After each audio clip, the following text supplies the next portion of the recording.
E na terra do café, a agricultura não poderia ficar de fora das principais notícias do ano. Em 2011, a agricultura foi marcada pelos altos e baixos na cafeicultura e também pela tecnologia que esteve a favor do homem do campo. Este ano, produtores rurais de Guaxupé e região viram de perto as novidades tecnológicas durante a 4ª edição da Showtech, uma das maiores feiras do agronegócio do sul de Minas, promovida pela Cochupé. As novas técnicas estavam tanto em equipamentos quanto nas lavouras. Quando se fala em tecnologia no agronegócio, é comum pensarmos apenas em máquinas e equipamentos agrícolas, mas as inovações estão presentes também nas sementes e nas plantas. Isso garante maior produtividade, ou seja, melhores resultados para o produtor. Resultado que pôde ser observado diretamente nos campos experimentais, com sementes híbridas cultivadas exclusivamente para a Showtech.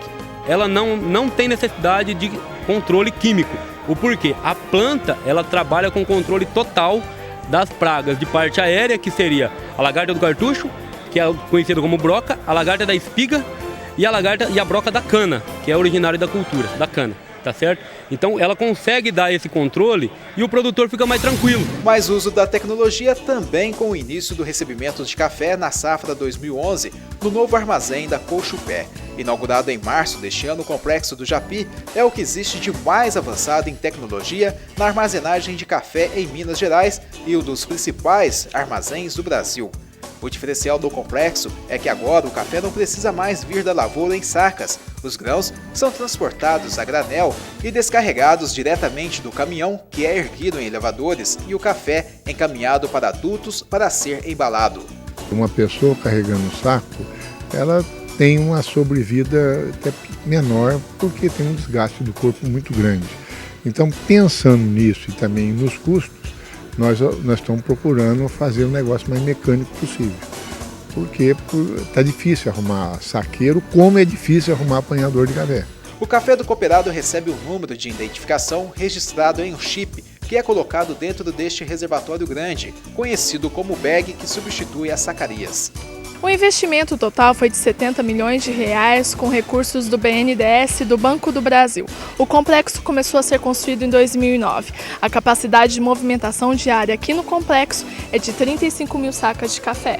Com o complexo, a capacidade de armazenamento de café da Cochupé foi ampliada para 1 milhão de sacas. Perto de uma solução, depois de 10 anos de decretada falência, finalmente a Justiça leiloou parte dos bens da Coman, Cooperativa Mineira Agropecuária de Muzambinho, para quitar dívidas com credores e produtores cooperados.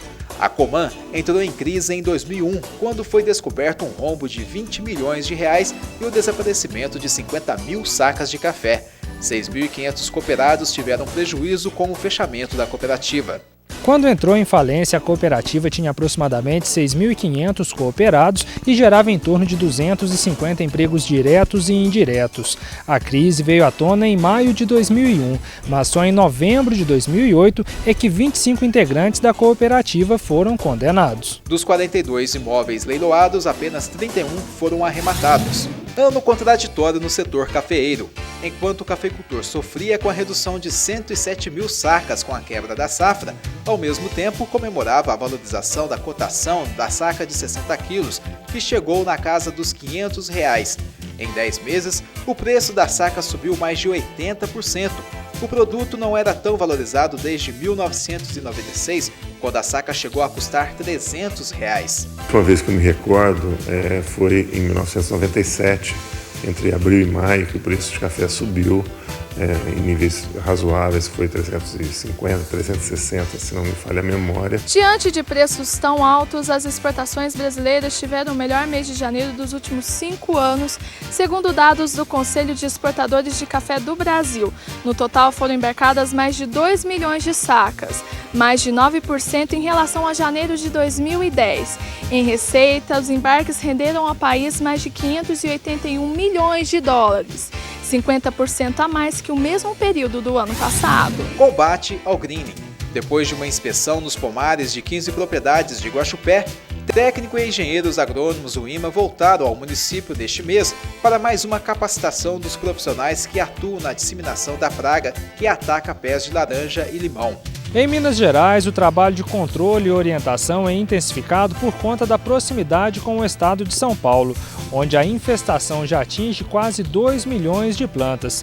Tem casos que até não é eficaz mais o controle, então muitas fazendas de laranja estão acabando, então a gente está tentando evitar ao máximo que isso se prolongue aqui para o nosso estado. Em Guaxupé, a última ocorrência da doença foi em 2009. Para alertar e conscientizar o município, o IMA realizou uma palestra sobre o greening na Câmara Municipal.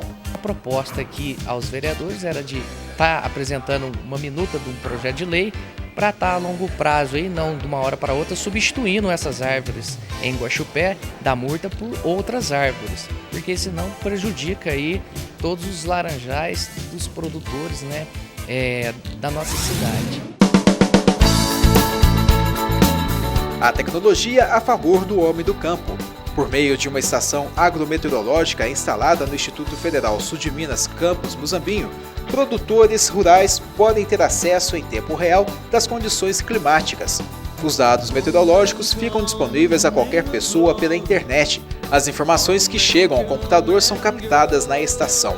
É uma ferramenta importantíssima hoje, né? Ele tem uma ferramenta online para ele não precisa ter esse equipamento na propriedade, né? Ele pode usar essas informações para estar aplicando a quantidade de água correta na hora correta. O equipamento é capaz de calcular a velocidade do vento, a direção em que está soprando, além de fornecer também informações sobre a umidade relativa do ar e ainda a quantidade e intensidade de chuvas e temperatura. E esse vento geralmente está medido em torno de 2 metros, 2,10 metros, que seria uma altura interessante de parte agrícola, né? E esse vento é importante, a intensidade dele, que eu posso prejudicar a aplicação de defensivos.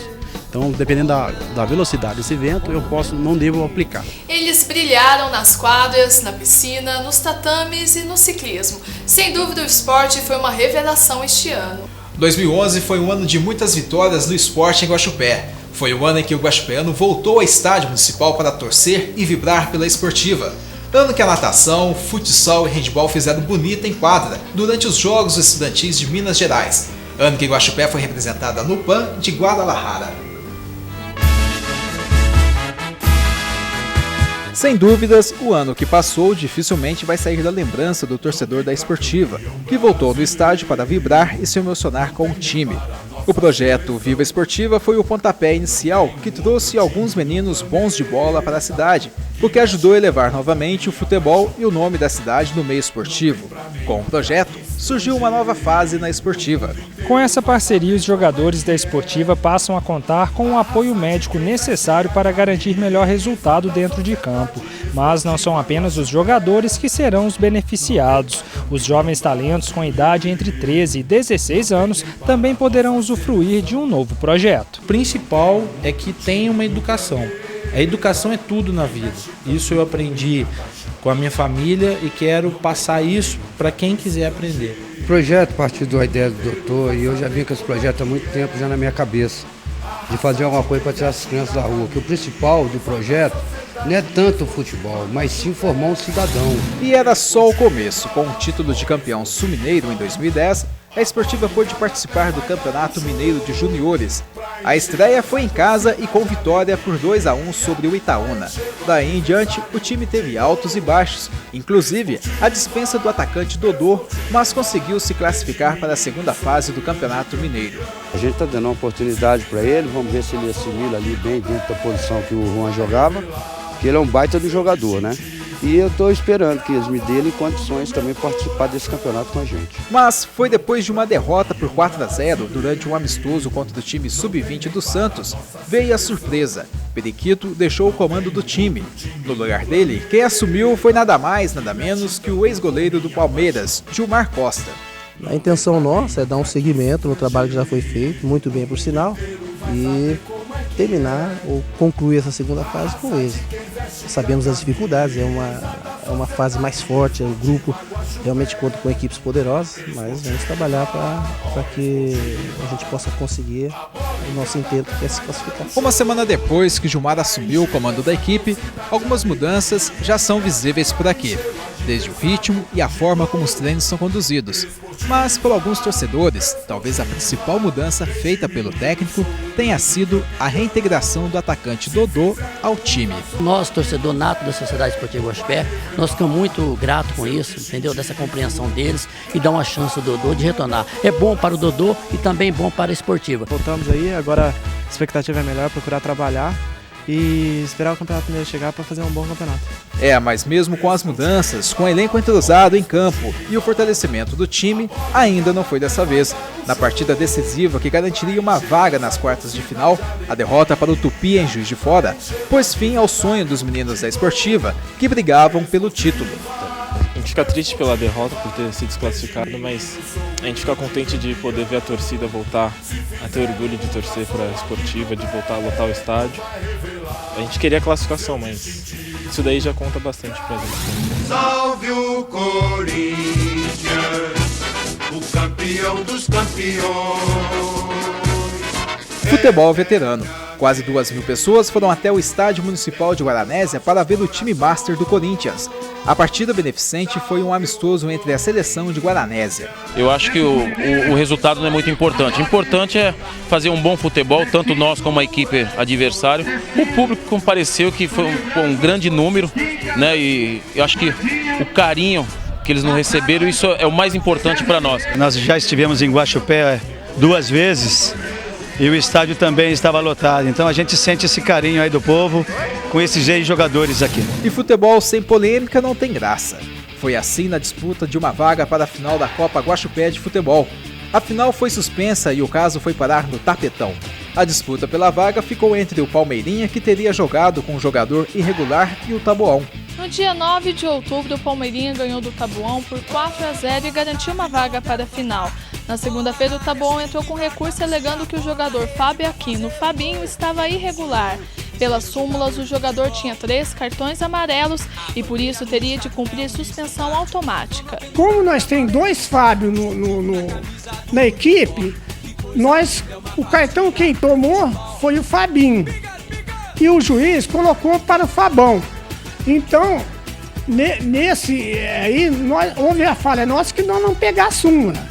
Nós não tem essa súmula. Só que controlado os cartões nossos, está controlado certinho, mas controlado no papel nosso. Na verdade está marcado para terça-feira, dia 18 de outubro, tá, às 19h30 lá em Varginha, onde os recursos que foram encaminhados para a divisão de esporte e encaminhados também para a junta disciplinar vão ser analisados e decididos aí qual que é a solução que a junta vai dar para esse problema que acabou acontecendo na semifinal da Copa Guaxupé. Depois de um mês de espera, finalmente a final da Copa Guaxupé foi realizada.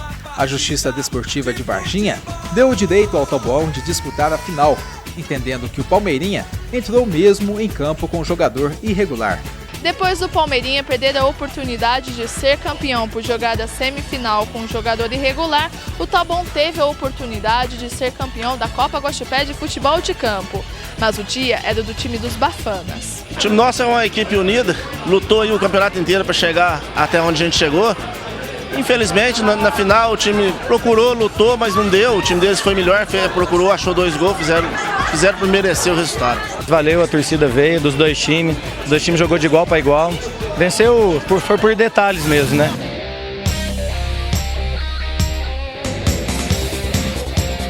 Do futebol para o ciclismo, Guaxupé foi representada nos Jogos Pan-Americanos de 2011 em Guadalajara. Rubens Donizete, o Rubinho, treinou bastante para não fazer feio na prova de mountain bike. A gente tem que estar focado, a gente tem que estar treinando todo dia, não pode parar. Eu descanso uma vez por semana, que é a segunda-feira, e é de terça a domingo treinamento. Faça sol, faça chuva, faça frio, tem que estar treinando, tem que estar em cima da bike para se dedicar e quem sabe estar representando o país de novo em Londres. Rubens começou a competir aos 16 anos. Em 2001, passou a integrar a delegação brasileira de ciclismo. Já foi medalha de prata no PAN do Rio de Janeiro e tricampeão internacional de mountain bike. Os treinos foram aperfeiçoados ao longo do ano, mas um pneu furado durante a prova já no México tirou a medalha do nosso atleta. O Rubinho foi o brasileiro bem mais colocado na prova. Ele ficou em 5º lugar da corrida. Mas o que pesou um pouco mesmo foi a altitude e uma subida muito longa que tinha no circuito, porque você largava, subia 10 minutos direto, sem parar de pedalar, E isso, com a altitude, atrapalha muito, porque você não tem um ponto de descanso. E ali era 10 minutos direto, 5 voltas, num circuito de 6 km. A gente fechou com 1h40 de prova, então foi muito duro mesmo, foi bem desgastante. Mas a gente tirou bastante proveito dessa prova.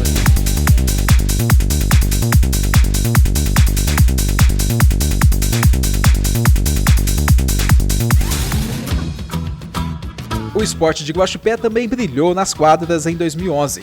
A equipe feminina de handebol foi campeã da etapa regional do Geng, Jogos Estudantis de 2011. Orgulhosas, as atletas exibiam os troféus e medalhas. A gente já entrou com o intuito de ganhar e a gente sabia que a gente ia pegar passe na final, que era o mais difícil, tanto quanto a gente ganhou delas de 1 gol na prorrogação.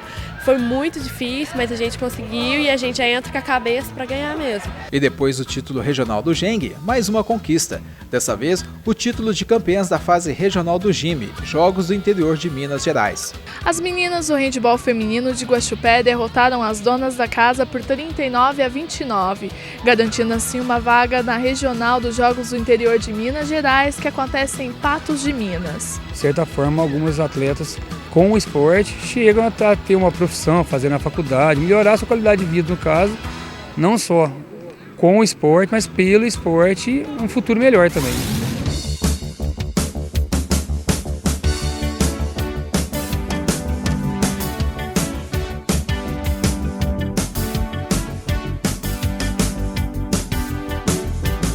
Os bons resultados do esporte renderam a Guaxupé os primeiros repasses do ICMS solidário. Pela segunda vez consecutiva, Guaxupé ficou entre os municípios que tiveram a melhor pontuação no ranking estadual, ficando em 5º lugar. Pontuação que rendeu ao município o repasse de R$15 mil ao mês para serem aplicados em melhorias no esporte da cidade. De janeiro até julho agora de 2011 já recebemos R$102 mil, que é o dinheiro que praticamente está viabilizando a realização de mais campeonatos municipais de futebol amador, essas viagens todas que a gente faz para vários esportes diferentes. E pela primeira vez, Guaxupé sediou a final do Jojuninho, os Jogos da Juventude. Durante 5 dias, atletas de 26 cidades da região participaram da fase final na cidade. Guaxupé participou de todas as modalidades, mas o melhor resultado foi o futsal masculino, que ficou em 4º lugar. O time dele sempre foi bom, é que o nosso time esse ano estava forte. Já tinha sido campeão da Lidarp, o time estava forte, estava unido e conseguimos ganhar esse jogo. E nosso trabalho, essas escolinhas que a gente mantém, tudo, é a maneira delas estarem se competindo, participando dentro da cidade, a família assistindo, tudo. A gente fica muito satisfeito, muito feliz e põe à prova também a nossa capacidade de se organizar também.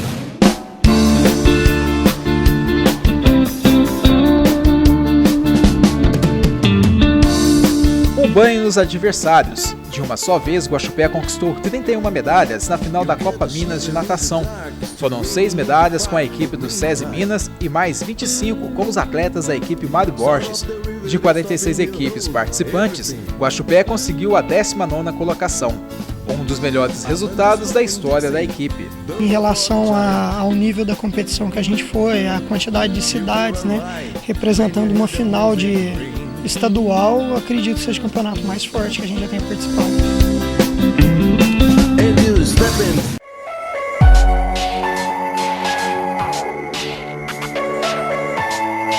Da piscina para o tatame, Guaxupé se rende à mania nacional e as lutas na modalidade MMA caem no gosto popular. E o interesse foi crescendo depois da conquista do vice-campeonato mundial de jiu-jitsu esportivo na categoria Master pelo atleta Cristiano Miranda em São Paulo. Depois de 10 anos afastado das lutas, incentivado pela esposa, Cristiano decidiu retornar. E por trás de um campeão tem uma mulher perseverante. Foi a esposa do Cristiano que deu apoio ao marido para voltar às competições. E sem pedir a opinião, o inscreveu no Campeonato Brasileiro. Em primeiro lugar, eu acredito muito nele. Ele ficou longe, há muito tempo, 10 anos praticamente.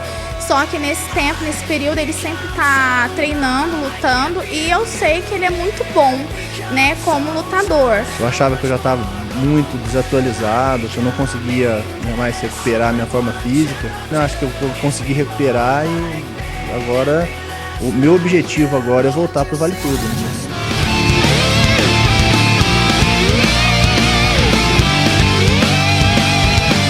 A vitória de Cristiano serviu de incentivo também para mais um título nos tatames.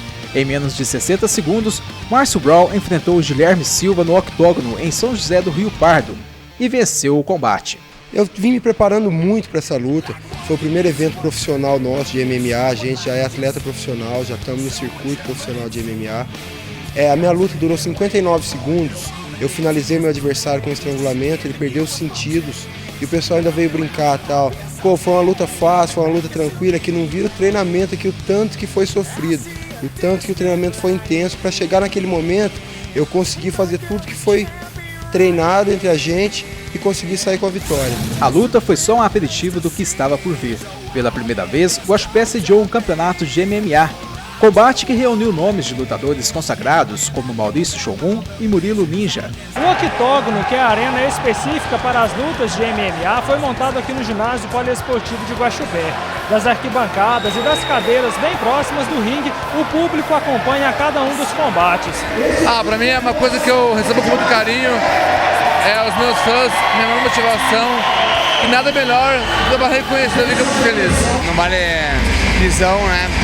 Não vale bater nos órgãos genitais, né, na nuca, e ter punição, certos golpes é legal. O público que lotou as arquibancadas acompanhou cada momento dos 8 combates no octógono. A luta mais esperada da noite foi com o guaxupeano Marcinho Brown, que com apenas 40 segundos venceu o adversário por nocaute técnico. Foi muito legal, assim, eu usei isso como motivação. Essa galera aqui, meus companheiros de treino, minha família, para todos os guaxupeanos, foi muito bom poder lutar na minha cidade, onde eu batalho tanto para poder lutar, para poder treinar. Em instantes, a imprudência no trânsito que causou acidentes graves. Incêndios e prisões de quadrilha que foram alguns destaques ao longo de 2011.